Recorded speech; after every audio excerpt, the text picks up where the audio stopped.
Scribe Slendy of the Nuka News group and Sugarbombed, and we are here with Monte and the dog guy from that one trailer. Guys, go ahead and introduce yourselves. What's up, everybody? I'm Monte slash Allout from Sugarbombed, and And this yeah, is this is Brian T. Delaney, and you're listening to Nuka News on Sugarbombed.com. 100% daily value of Fallout. That was pretty good. All right, so today thankfully, we have Brian on, and we are going to be asking him some questions both about Fallout and the voice acting industry in general. We at Nuka News are starting a new program where we will be interviewing various people from inside the gaming industry and getting their take on how it works and how you get into it. So this is going to be our first of that series. Um, I'll go ahead and start it out. Brian, pretty simple question. How did you get into voice acting? Well, I got into voice acting because I'm represented by an agency, CESD Talent Agency in LA, and my wife got a job in their on-camera commercials department. Oh, cool. And as they got to know her, I pick her up from work every day. They got to know me, and she kind of vouched for me um, to her supervising agent, and they took me on camera. Well, they got to know me in on camera work. The voiceover department was the next department over, and they kind of got to know me a little bit. And Kathy Lizio at CESD, kind of stopped my wife at the office one day and says, "Hey, when is Brian going to audition for our department?" And my wife's jaw dropped internally, and she came home. Did we lose somebody? No, no, wait. Oh, Yamati, are you here? we didn't lose you, did we, Monty? We lost Monty. Oh no. No, no, we need Monty back. Okay, you do your thing, and I'll try to I'll get out the chest paddles. I'll resuscitate him. Just do your thing. Wait, what do you mean, do my thing? I don't know. You were like answering. I don't know. Yeah, but if you're not going to listen, I'm not going to say nothing. Oh, true, true. All right, do it for the I'm fans. talking to a person, John. I forget these things. Yeah, no, actually, before I get Monty back, I can see why they bring you on. I do know you do an excellent Batman voice. Could you do that for everyone? What's that? You do an excellent Batman voice Do I really? when That's you very answer for sweet. Monty. Wait, you mean when I did it before you went on the air? Yeah, yeah, you did the like you answered for Monty. I was like, man, they should replace what's that new guy playing Batman that everybody's mad about? He played in Daredevil. hello. Ben Affleck? Ben Affleck. Hey, Monty. Yeah, Ben Affleck. Yeah, You need to Why are they replace mad sorry about Ben about that. My Affleck? connection. because you do the Batman voice better. Just Ben Affleck. You just got to get swole. I mean, I don't know if you're swole or not, but you can totally replace. I do all right. I've been doing squats this whole time, actually. Oh yeah, see, Oh. there you go. Anyways, All right, we lost Monty. Monty, are you with us, pal? I'm back. I'm back. My All right, connection just stay with us. shitted out for a second. Stay on the line, buddy. I'm trying, man. keep it together. All right. I'm gonna go on You to know this Allentown connection, man. I got All right, that somebody- 50 megabits. I'm playing Billy Joel's Allentown. Yeah. So, Yeah. where was I? So, yeah. So, Kathy Lizio at CESD, in passing, just asked my wife, when is Brian going to audition for our department? And my wife knew better than I did the gravity of that question. Like, holy crap. Like, the voiceover. Wow.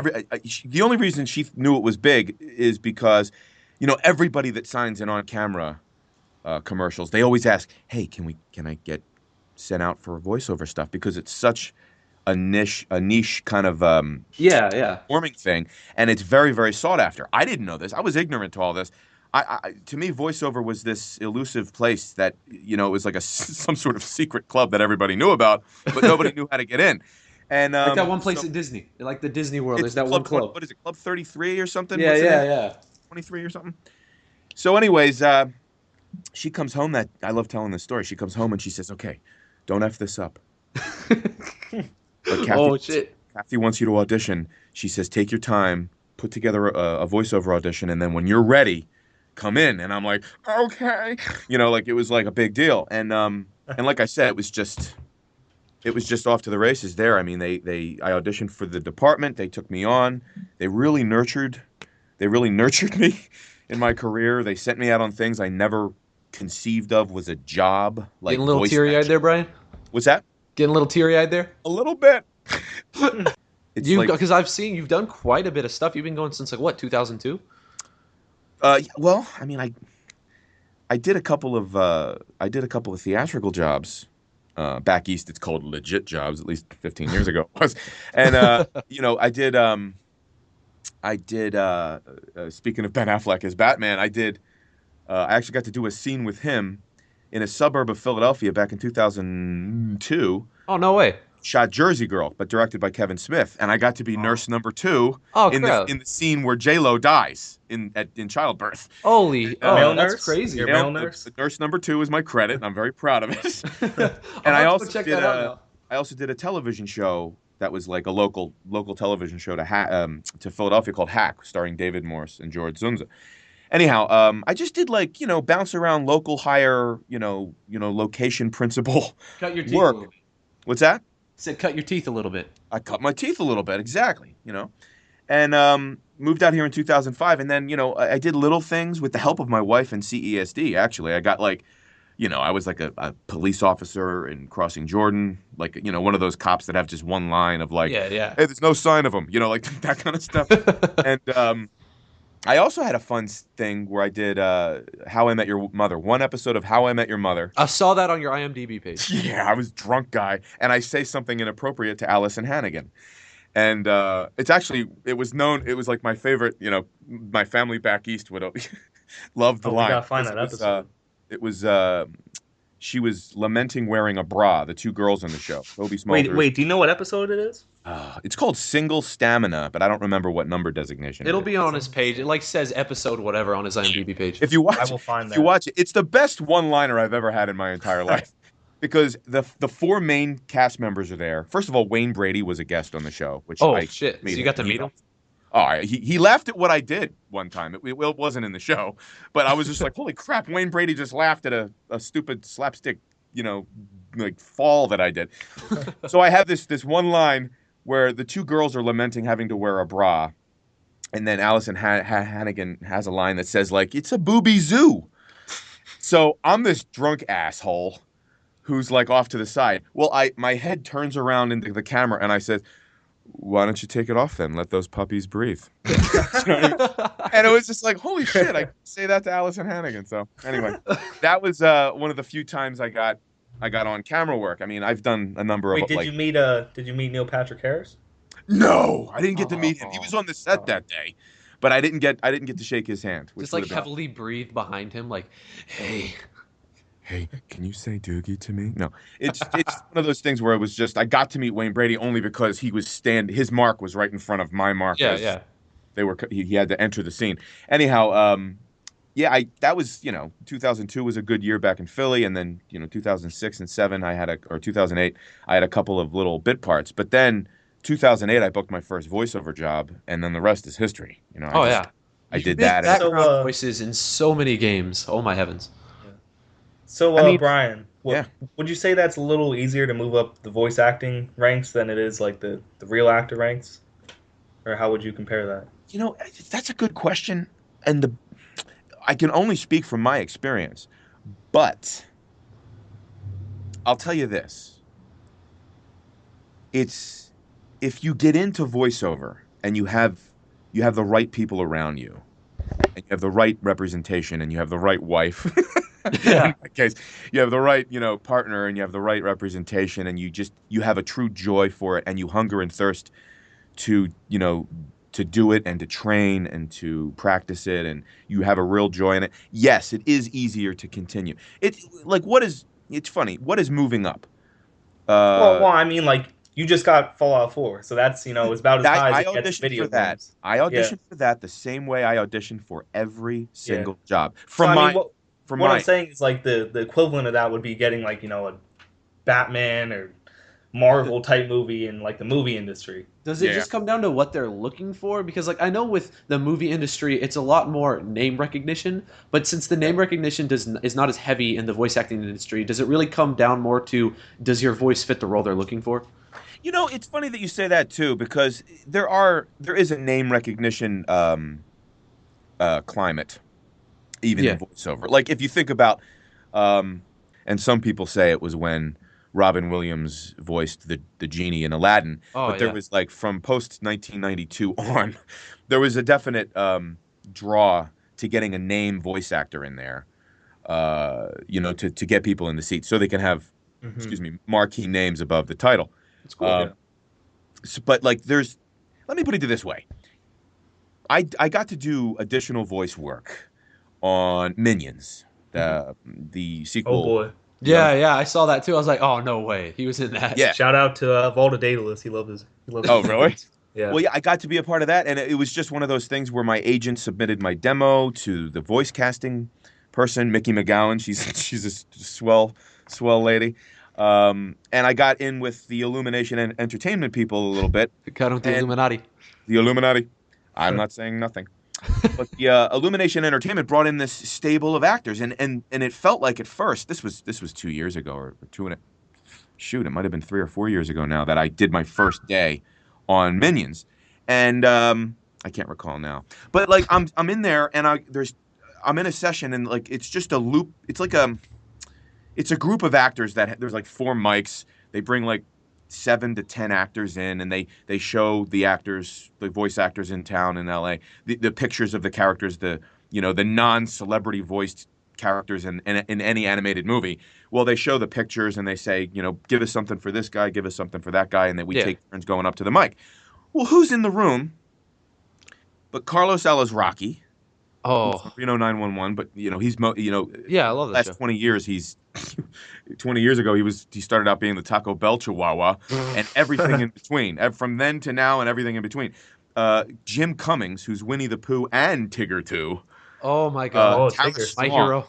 Yeah, Tara Strong. Oh, Tara Strong, yeah. Jim Ward, Bill Farmer, who's Goofy for the last 20 or 30 years. So you're just shitting your pants, pretty much. I'm shitting my pants. I'm sitting there like, do they know who I am? Like, I shouldn't. Should I be here? That's like if you walked in and Robin Williams was there. You're just like, I'm out of my league. And that's right. That's the thing. And here's the thing. My wife kind of yells at me. She goes, "No, you're not out of your leagues. You're supposed to be there. Just the new guy."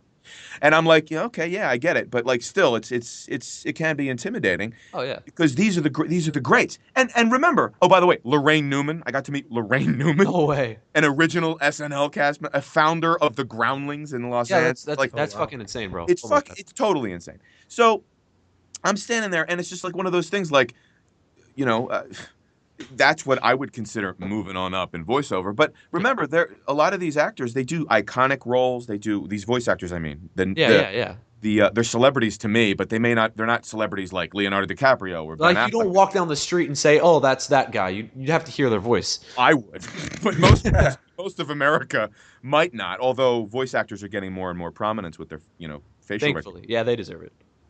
I mean, these are the greats. So, but they're doing additional voice work in major animated features. But they're doing additional voice work. Occasionally, they'll get an opportunity to have a main title card. You know what I mean? Like my wife and I saw Box Trolls, and there's D. Bradley Baker's name with I can't remember the other actor, and I should. It just left me. Forgive me, other great voice actor who I'm forgetting that shared a card with D. Bradley Baker. Anyway, these great voice actors, sometimes they'll get opening titles, cards. But typically they're just like background, additional voices at the end of the movie, the end titles. It's just additional voices, and there's this litany of like great true talents for the last. I've never paid attention to that. I got to do that next time I go. Looking at the cast for Minions, there's a lot of big names on that. A lot of Sandra Bullock, John Hamm, Michael Keaton. I'm raising my kids. Whether it's I'm having them watch Star Wars. Sit your ass down and we watching this. Yeah, we're gonna indoctrinate them. But I make them sit through the credits. The beautiful John Williams music playing at the end of Star Wars. Oh yeah. Jones. And my kids now know, Daddy, we can't turn it off. The credits are still rolling. I'm like, that's damn right. Train them well. I'm gonna quiz you on who the best boy grip was. But yeah, these voice actors, it's just, you get into it, and it's just like the most fun job. It's the best schedule. You work with the most fun people with the smallest egos in town. And, it's once you get in, as long as you keep training and you keep working and you put forth a good effort, you'll continue to work. It's harder to break into, I believe, from a certain standpoint. It's harder. It may be harder to break into voiceover than it is to like superstar, movie career. The bottom line is, I'm doing a very fun job. Oh yeah. And, I wouldn't have it any other way. I love it. That's awesome. All right. Well, my next question is going to be okay. Wait. Before we move on, Brian, can you give us your minion's voice or whatever? Oh yeah, I want to hear that. Oh, it was like 15 of them. I mean, it was anything. So were from... what were you, like the people or the minions? Well, we were all crowd minions. Oh, okay. Like the main minions, by the way, are done by like the creators of the minions. The creators. Oh wait, no way. Yeah. They do all. Did you notice they have French accents? Well, Pierre Coffin, I think that's how you pronounce his last name. It looks like Pierre Coffin, but Pierre Coffin. We'll just call him that. Really Coffin. white. Say he's super American. But I know he voices a lot of the minions, especially the three main minions, and I think Chris Renault. If you look it up, you'll see it's the creators and the writers of the movies that voice the minions, and we were crowd minions, but mostly because of the nature of the Minions movie, we were most of the additional voice work was people on the street or villains going to Villain Con. You know what I mean? Oh. So check it out. Could you do a minion for us? Just a crowd minion. What it was. Whoa! That's honestly, and they speed it up because the minion. We just all stood and we were like, "Oh, wow!" Like that. Well, were you all in the same room as them? Oh, when you did man. that? Yeah, absolutely. We were all. That's fucking Now awesome. the way they did it in that particular job was they would bring the male voice actors in. They would do all the male characters, and then they bring the female, or vice versa. They bring the females in first and do all the female characters. But for the group stuff, I was there with 7 or 15 other voice actors who I admired. And just we all making stupid noises. Yeah, stupid, very profitable noises, I'd say. Yeah, I mean the things you can do with your voice, Brian, they just blow me away. Honestly, it's crazy. All right. Oh, last thing you said you showed your kids Star Wars, right? Mm-hmm. All right, that's good. My girlfriend still hasn't seen Star Wars, and it's just like, have you never seen The Sun? I know, right? But they don't have it on Netflix. Like they said, they're gonna put it up on Netflix, and I'm just waiting because none of the stores around here have it. Like they have the remastered editions that have like all the CG and stuff. But I'm like, no, we're going the originals. I bought about 8 years ago. I bought like for $25. I bought like the DVD discs that like came with the special editions. But they have a bonus disc that was the grainy original. Oh yeah, that's what you need. I have that. That's what I show my kids somewhere. Like that's the only way to watch it. Mm-hmm. All right. We're on a time limit, so I'm gonna keep going. And just so you know, when you hit about 15 minutes, you gotta go. Give us a holler, and so that way we can wind it down. Right now, actually, we have 15 more minutes. I'll give you 20 minutes. I'll give you 20 more minutes, and then my wife is gonna. I need to help my wife. No, don't want to upset your wife, Brian. Don't want to upset my wife. She's my consigliere. We'll try to speed up. We're gonna move on to Fallout questions then. Cool. All right. Let me see. I got a bunch of questions from the community. Let's see. What is? Okay, I gotta know. What was your favorite part about being male protagonist? I gotta jump straight to it. This. The fan response, the fan embrace, and the fan interaction is definitely a really, really wonderful part. All right, I mean, so then the paycheck was nice too. Yeah, there's nothing wrong with that. Yeah, so then from there, what are some of your favorite things that you've seen the community like make or tweet, or some of your favorite like tweets or whatever? It's kind of like the question about what's my favorite line. There's too many. Yeah, I guess so. There's too many. I mean, the artwork. The Spectre lines, obviously. The what lines? The Spectre lines. What Spectre lines? The Silver Shroud, you mean? Yeah. So Sorry, the Silver Shroud. Silver Shroud. I wrote down Spectre for some reason. I had just watched Spectre, the James Bond movie. So okay. Silver Shroud. What was your favorite? I liked Silver Shroud. I liked all of the photoshopping, the artwork, the sense of humor of the Fallout fans, the snarkiness, the funny bone of the Fallout community. And we know you love Lone and Noah. We know you love them, especially. Noah actually wanted us to ask you a question. What was that question? I think he wanted to know. He said, "Ask him what his favorite color is, and tell him it's from me." Blue.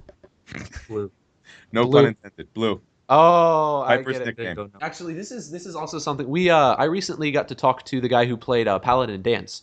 Okay, cool. He's Peter. Yeah, Peter. He's a really cool guy. But he told me that every time he went to the recording studio, the engineer always reminded him that it was the Pridwin, not the Pridewin. Did you ever get that from your recording engineer or whatever?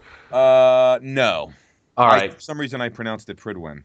But I did ask. I instinctively just thought, well, there's two ways to go. It sounds like it should be Pridwen, but I asked Cal. It's like, why do they have to make it such a random hard name to pronounce? Why couldn't it just be like the Liberty? Were there any lines that you? Well, do you know why? How come? Why? Are you not? No, I'm not sure what Pridwen means. I don't know if this is a spoiler, but there's Liberty Prime in the. Oh yeah. Okay, so that's probably why Liberty Well, wasn't used. Well, I mean, just like Blimp. I don't know. Yeah, the Blimp. Hey, I like Pridwen. I mean, I like that specificity is what I also love about the Fallout game, man. It's very specific. Everything is very specific, and that's I do lore stuff. I've been writing for gaming websites and Maddie's channel for a while, doing lore things, and the lore is so deep. Have you ever heard of the Fallout Bibles? I have heard of them. I haven't read them. No, I haven't read, all the material. It's more of a Q&A thing, but the Fallout Bibles, it gets, and technically they're non-canon, but Bethesda hasn't overwritten them, so everybody just kind of forgets that. But they got so deep into the lore, just all the little side details that most games don't have anything about, but the original developers went out and basically said, ask us what you want to know and we'll tell you. And they made an entire deep lore around these Fallout Bibles. It's really cool. That's what I love about it. That's excellent. Okay, go ahead and ask a question, Monte. Well, picking up off what he said with the Spectre or the Silver Shroud, I just want to know what your inspiration behind that voice was, because I love those Silver Shroud responses.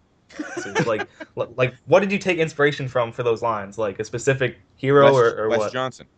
Wes Johnson. Well, here's the thing. He's the voice of the Silver Shroud on the radio.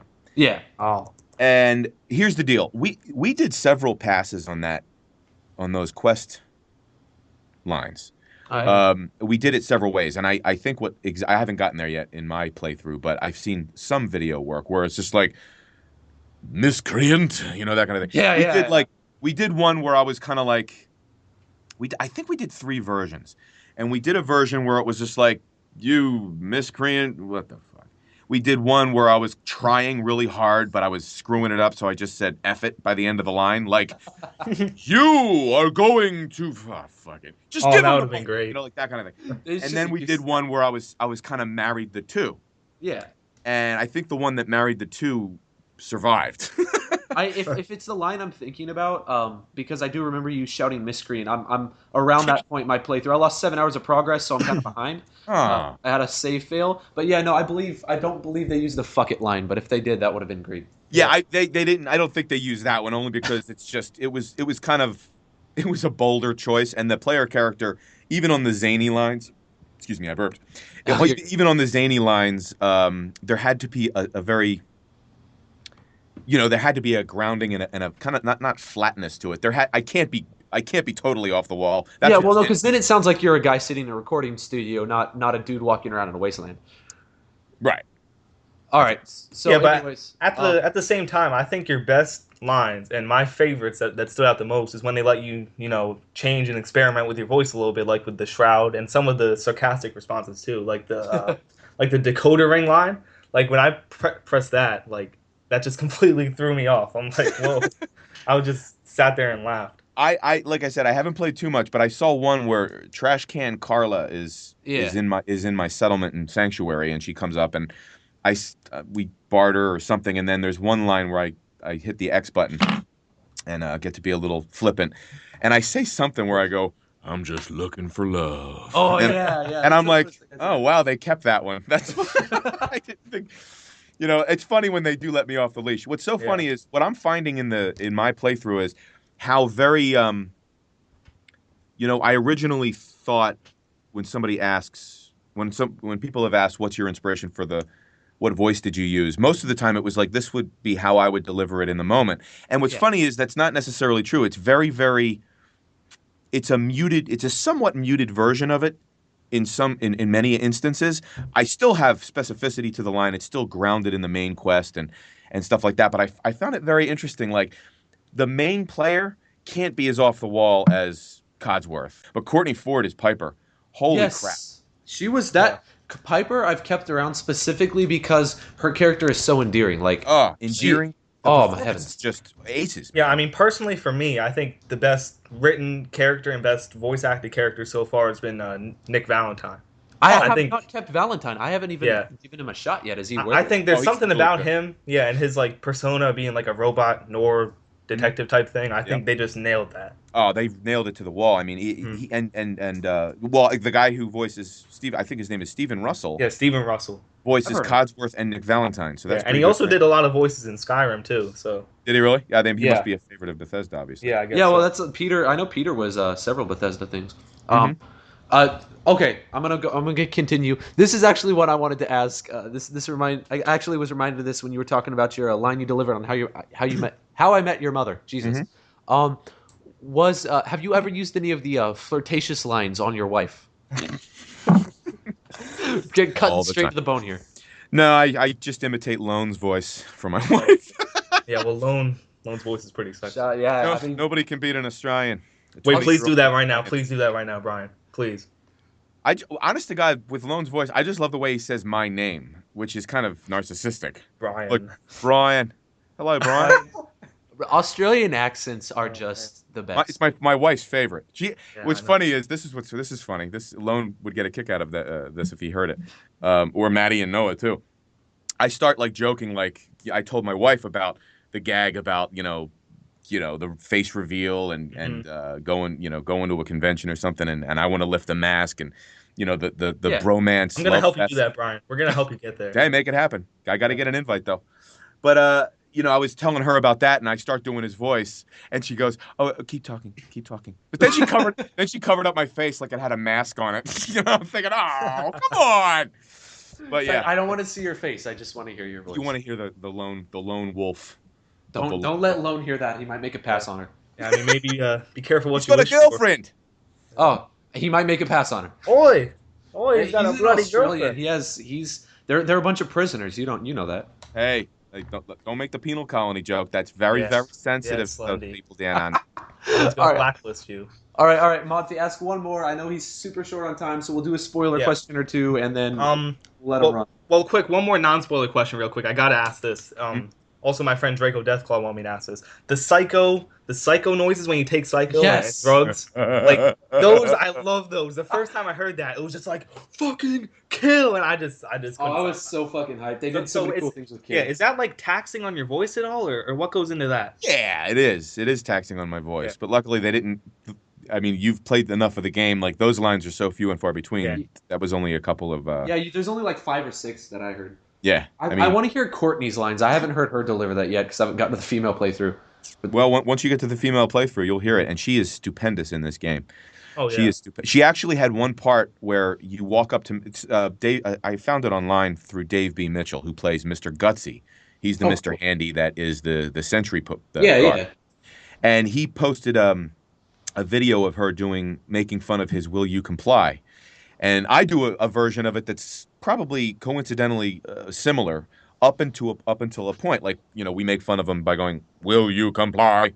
Will you comply? Exterminate." And she does a similar version, except her final version that pisses Mr. Gutsy off to the point where he shoots her. She does this, "Will you comply?" Like I laughed my ass off because it was stellar, and that was one of the few times that I'm like, "Ooh, I wish I got another shot at that line. That's so good." Well, you just answered one of my questions. Were there any lines you would want to record? So there you go. You got a twofer right there. I got one. Yeah, there's the only one I found. All right. Well, let's go. Do 1 or 2 spoiler questions, and we'll let you off the leash so your wife doesn't kick your ass. So people listening, this beyond here is gonna be spoilers. So stop listening if you don't want to hear. Spoilers, people. I'll give you an extra. Don't worry. But I just booked an animated voice for an animated program that comes out. I think it debuts next year. I can't say what it is. Oh, of course. But it was an animated character where I'm this a mandrill. And I have to talk like an 80s wrestler. Oh yes. And I did my whole performance as Macho Man Randy Savage. You are like an homage to Randy Savage. So when I make the voiceover pack, I said this off mic, so I'm gonna say it again. I'm making a voiceover pack where it's for the psycho lines, instead of him screaming, it's Macho Man Randy Savage like, "Macho Man's coming for you." Oh yeah. So no, that will be a thing. And Brian, there you go, Brian. You fit the. Can you do a Macho Man line for us? Oh sure. Well, the key line was, "Oh yeah," like that. That was my thing that I just kept going. "Oh yeah." I just love saying that. This is I said gold. that Oh over and my over God. again in the audition piece. There you go. I'm sure that people love it. All right. Right. We're quick spoiler. We'll each ask one. We'll let you go. Let me do my spoiler one real quick. Oh, I thought I was going first. Oh yeah, you go first, Monte. All right. You do Yeah. yours first. All right, so Brian, what faction do you think is best for the Wasteland, and who would you side with if you were in the sole survivor shoes? Oh boy, because I'm so early in my playthrough, I can't make an educated I can't make an educated Well, don't decision. you know a little bit from like reading the script and stuff? I read my lines, pal. Oh, I didn't. Yeah, I he don't didn't know the have whole all. story. I doubt he And saw.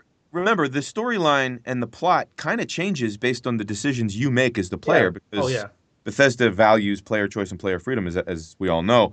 So I mean, I want to meet the Railroad. I want to meet the folks at Covenant, the folks at the Railroad. I haven't even been to Good Neighbor yet. I just assassinated Kellogg at this point.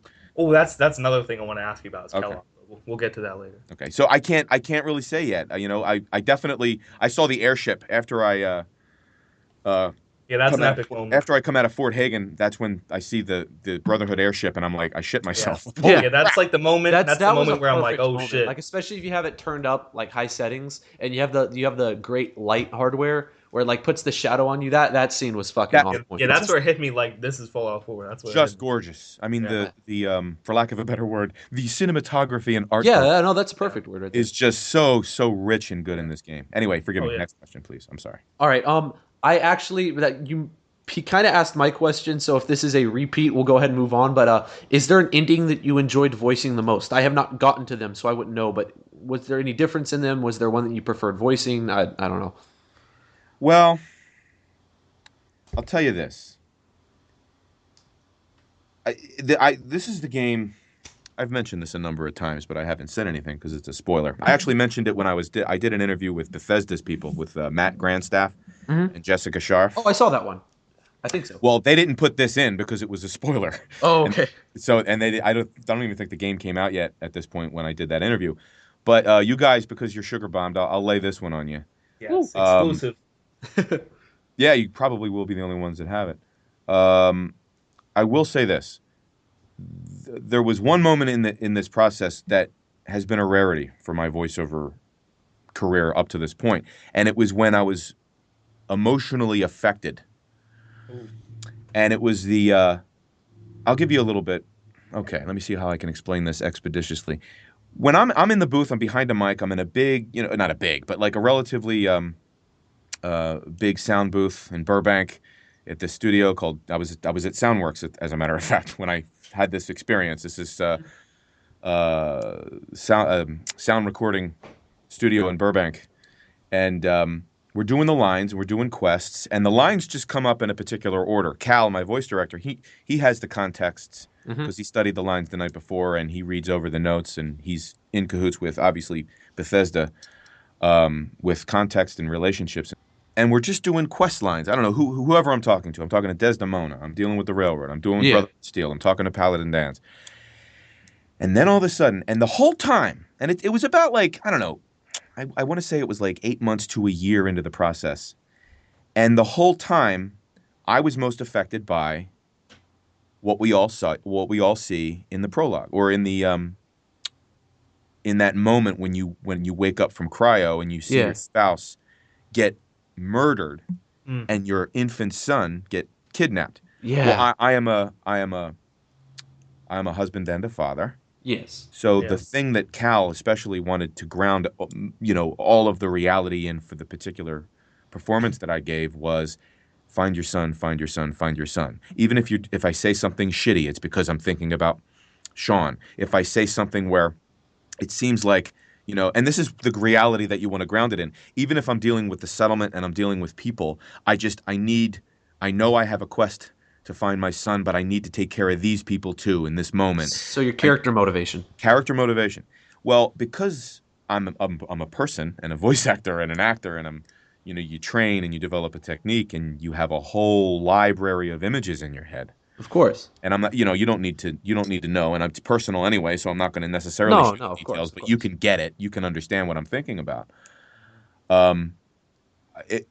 There was a line, I did it, circle take, move on. A line, I did it, Circle take, move on. A line. I did it. Circle take, move on. And I read this line. Oh boy. And I'm like, Cal, what the fuck does this mean? And it was a line, and I'm paraphrasing. I don't care if you say he's my son. He's not my son. Ooh. And it was just the father. Yeah. The Institute's father. Yeah. And it was like a battery, like 3 or 5 lines that had to do with that. And I'm like, wait a minute. And I was just like, wait a minute. Cal, what the fuck are you saying, man? Are you saying, wait a minute, he's how old? Yeah. Who, he's the Institute?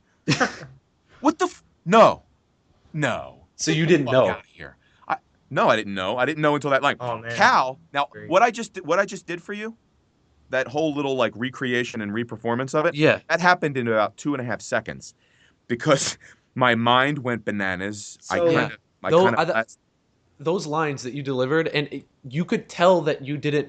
You could tell how surprised you were in your voice, and that was something I wanted to ask you because I just got to that part yesterday, and the emotion in your voice. I was like, "There's no way that this is all acting like." No, it was very affecting because when you have an image in your head and you're a father. Yes. No, not you, but like the royal. Yeah. You. No. I get you. But I had images in my head, and I had expectations, and then it was so sweet because Cal goes, "Oh shit, Brian, I'm so sorry. I should have given you some heads up for these lines."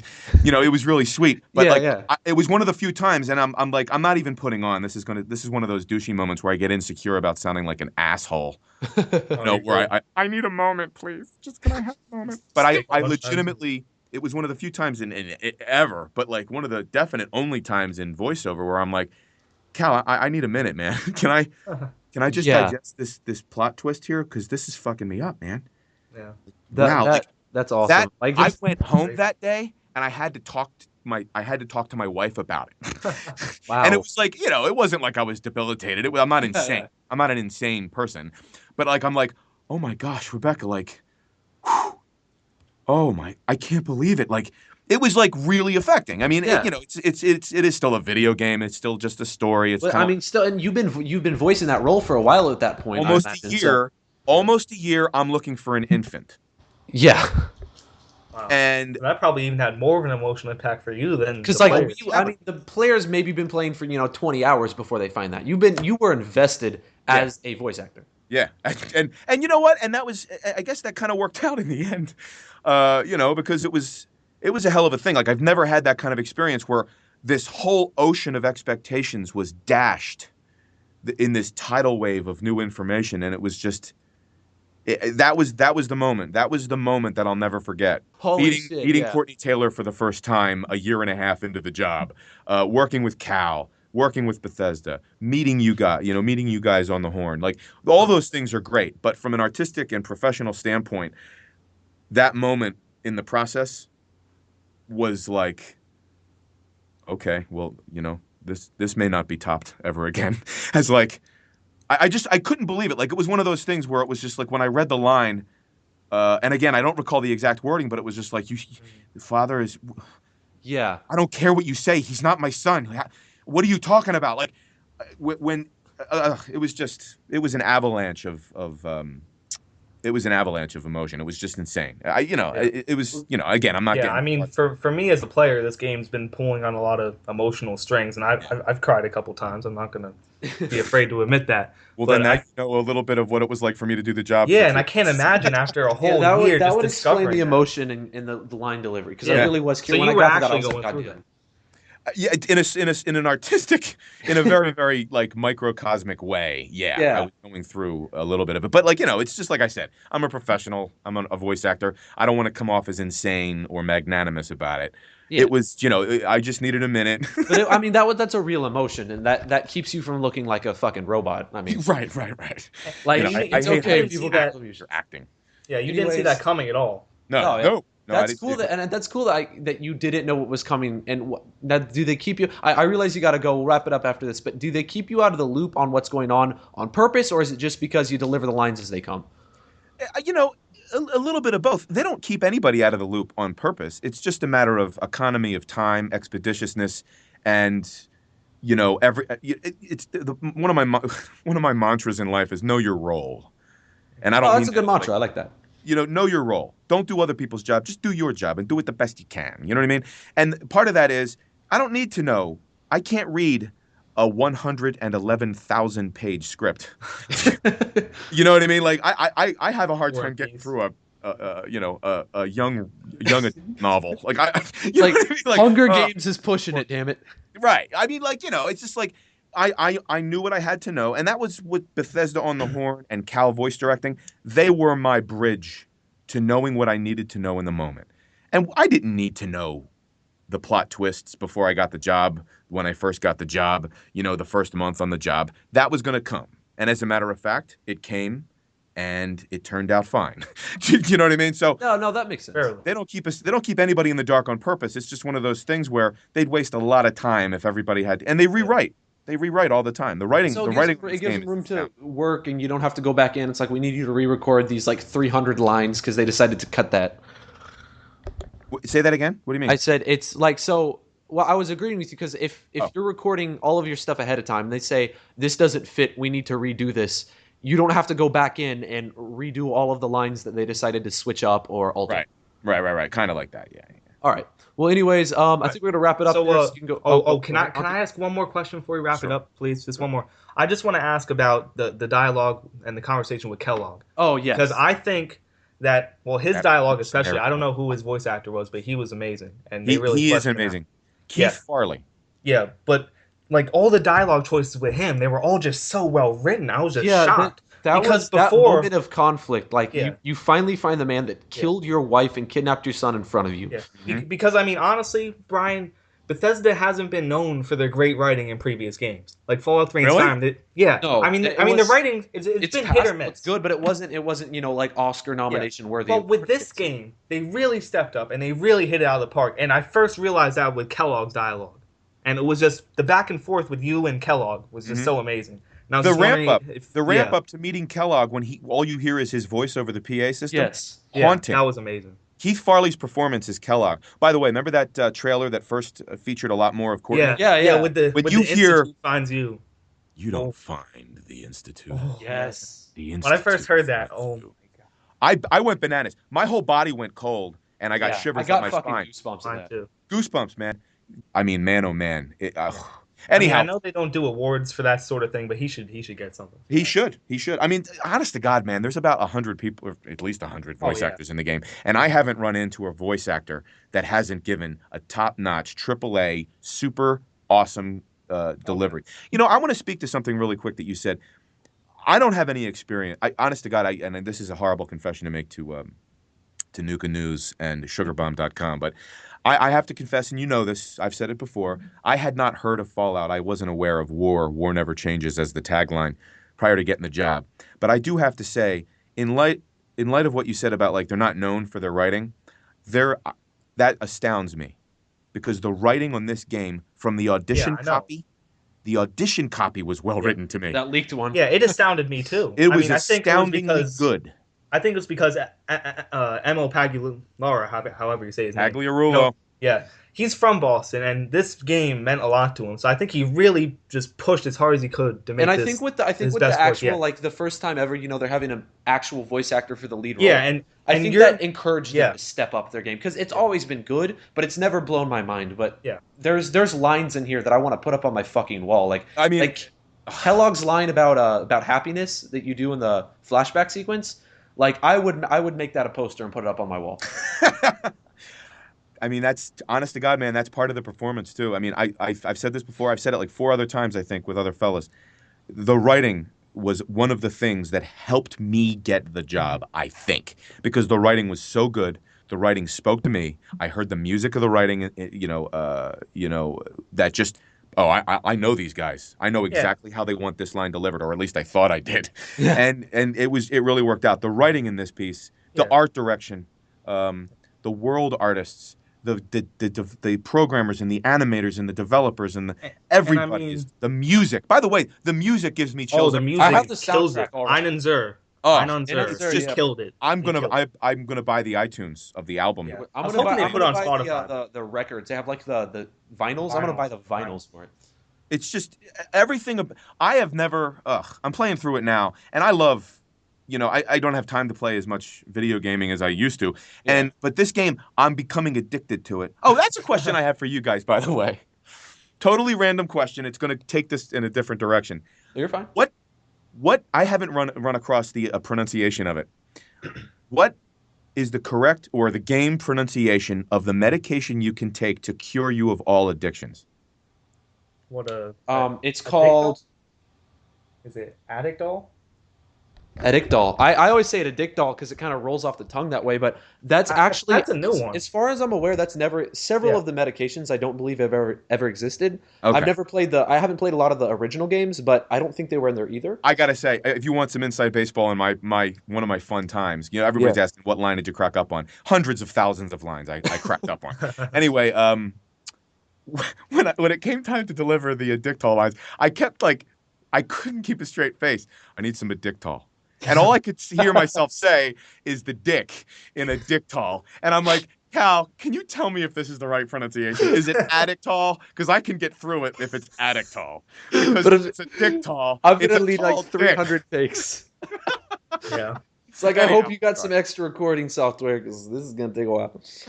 Oh, forgive me, guys. I have to jet. I'm so sorry. No, I was about Brian. to sign you out. Thank you so much for coming on. Thank you so much, Brian. This will be going up in a day or two. Pleasure.